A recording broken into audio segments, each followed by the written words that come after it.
안녕하세요. 한국어 한 조각의 이 선생님입니다. 한국어 한 조각의 전문 선생님들과 함께 재미있게 한국어를 공부해 보세요. 그럼 바로 시작해 볼까요? 여러분은 요즘 어떻게 지내고 계세요? 한국은 요즘 대통령 선거로 매일매일이 난리예요. 길에서도 선거 유세를 하고 낮에 집에 있다 보면 선거 버스가 돌아다니면서 엄청 큰 소리로 방송을 하기도 합니다.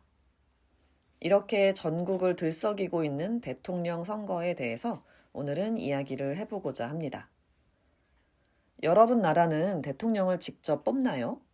아니면 입법부, 즉 의원들을 여러분이 뽑고 그 의원들이 수상이나 총리 등을 정하나요? 한국은 대통령제를 따르고 있어서 국민이 직접 대통령을 뽑습니다.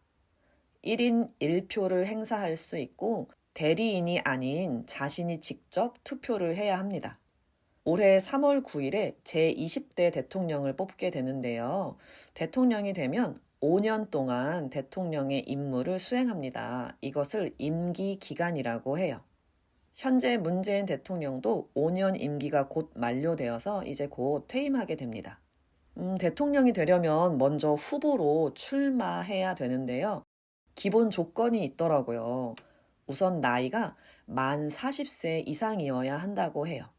보통 각각의 정당에서 한 명씩 후보가 나오게 되는데 만약 정당이 없다면 최소 3,500명의 유권자, 그러니까 투표권이 있는 사람들의 추천을 받아야 합니다.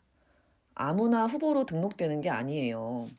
또한 여기서 말한 유권자란 한국의 국민 중에 만 18세 이상을 말하는데요. 예전에 어떤 후보들은 이 투표 나이 기준을 더 낮춰야 한다고 주장한 사람도 있었습니다. 대통령 선거가 지금의 형태가 된 것은 1987년 이후입니다. 혹시 그 전에 있던 박정희라는 대통령의 이름을 여러분이 들어보셨을지도 모르겠는데요. 이 대통령 때는 헌법을 고쳐서 대통령을 한 사람이 여러 번 할 수 있게 만들고 또 국민이 직접 뽑지 못하게 했었는데 그것을 바꾸고 고쳐서 현재의 형태가 된 것이 바로 87년 이후입니다. 이렇게 바뀐 선거제도 이후에 국민이 직접 뽑은 대통령으로는 노태우, 김영삼, 김대중, 노무현, 이명박, 박근혜, 문재인 대통령이 있습니다. 이 다음 대통령이 누가 될지 정말 궁금하네요.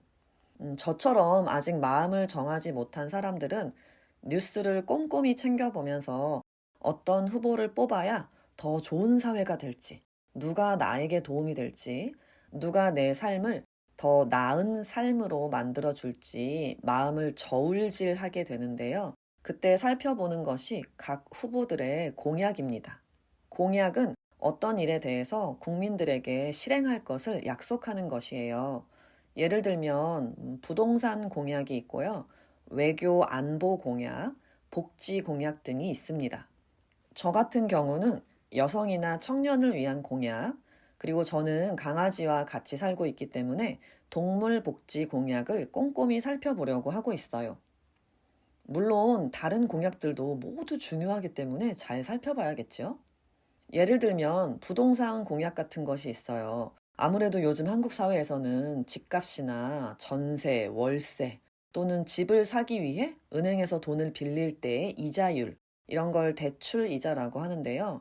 이렇게 자신의 삶, 생활에 직결된 문제들이 다음 대통령에 의해서 큰 영향을 받을 것이기 때문에 이런 공약을 미리 살펴보는 것이 정말 중요합니다. 물론 자신의 공약을 100%다 수행할 수는 없을 거예요. 하지만 그 후보들이 추구하는 사회의 모습, 사회의 방향, 즉 무엇을 중요하게 생각하고 무엇을 가치 있게 보는지 가치관을 알아보기 위해서는 공약을 확인하는 것이 필수적이라고 생각합니다. 또한 공약도 중요하지만 많은 사람들이 각 후보의 지지율도 중요하게 생각하는 것 같아요. 특히 지금처럼 대통령 선거일이 2주일도 안 남은 이 시점에서는 정말 매일같이 뉴스에서 지지율을 발표하고 있습니다.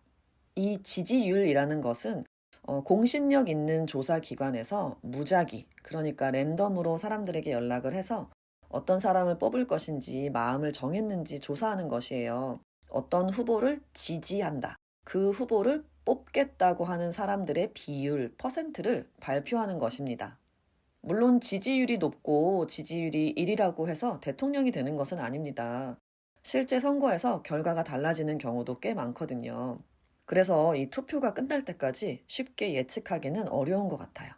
이 투표, 실제로 투표하는 것도 굉장히 중요한데요. 투표율이라는 것도 있습니다.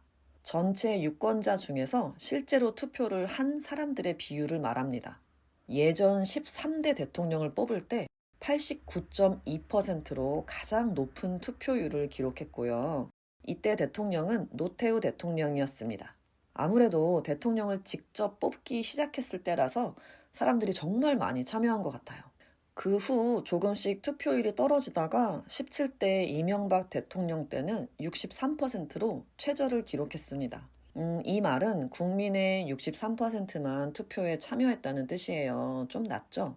그리고 그 투표자들 중 48%의 사람들이 이명박 대통령을 뽑았다고 합니다. 그 후 박근혜 대통령 때는 투표율이 조금 올랐다가 최근 19대 대통령 선거 때 77.2%를 기록했습니다. 과연 이번 선거 때는 얼마나 많은 사람들이 투표에 참여하게 될까요? 그런데 코로나 때문에 투표소에 가기가 조금 더 어려워졌는데요. 특히 선거일 직전에 확진이 된 사람들이나 그 기간에 확진이 되어 격리 중인 사람들의 투표가 어려울 뻔했어요. 하지만 코로나에 걸렸든 아니든 모두 기본 투표권을 가진 국민들이기 때문에 반드시 투표를 할 수 있게 만들어줘야 하겠죠. 그래서 이번 투표 때는 오후 6시부터 7시 반까지 확진자만 투표소에서 투표를 할 수 있게 했습니다. 이것도 코로나가 만든 새로운 풍경이네요. 그리고 이 투표일이 하루밖에 없잖아요. 그런데 일 때문이나 다른 개인적인 사정으로 그날 투표소에 올 수 없는 사람들도 있을 텐데요.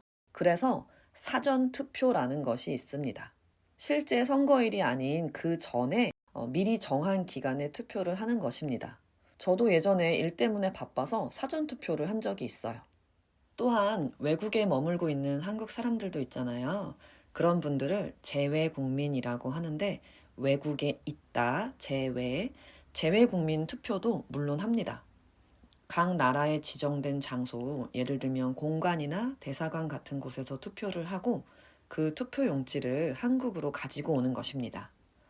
저희 한국어 한 조각의 전 선생님도 지금 헝가리에 계시잖아요. 그래서 재외국민 투표를 하신다고 하네요. 최대한 많은 사람들이 투표에 참여하도록 다양한 방법을 마련한 것이에요. 이번 선거에서도 높은 투표율이 나왔으면 좋겠네요. 오늘은 조금 어려운 내용이었지요. 여러분 다시 한번 들어보면서 이런 어려운 단어들도 잘 확인해 보시면 좋겠습니다. 한국어 한 조각 유튜브나 인스타그램에서 항상 여러분의 코멘트를 기다리고 있습니다. 오늘도 들어주셔서 감사합니다. 다음에 만나요.